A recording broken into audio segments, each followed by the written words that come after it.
football field, Aaron Winston and James Ranello are teammates, bonded by a love for the game and a desire to win.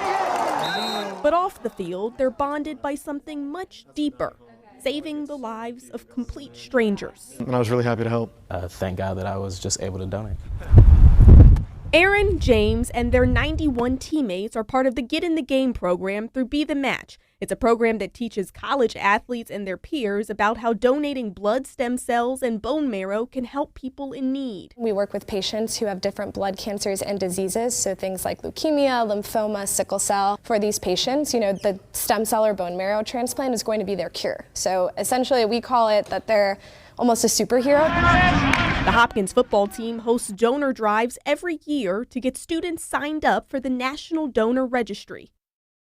Our guys don't look at it as community service. They look at it as an opportunity to have a chance to save a life. So pretty cool thing. They've signed up over 1,000 people so far.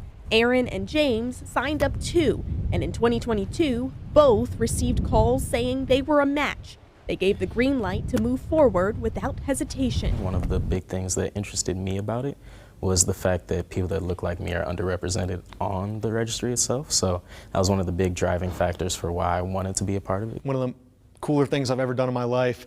I was super happy and my family was super happy that we were able to do something for someone. James flew to Indianapolis to donate blood stem cells that helped a 25-year-old man beat leukemia.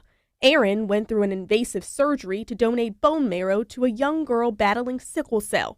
Neither of them have met their recipient, but they hope to soon. Hopefully everything went well, and hopefully I can shake their hand one of these days. I hope he reaches out to me, but I would love to meet him. But until then, Aaron and James bond over the chance of a lifetime to extend someone else's lifetime and encourage others to do the same. It'd just be great to see more guys on the team, more people throughout campus getting involved with the registry and potentially saving more lives.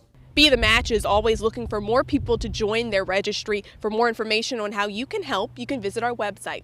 At Hopkins, I'm Brianna Ross, WBAL TV 11 News.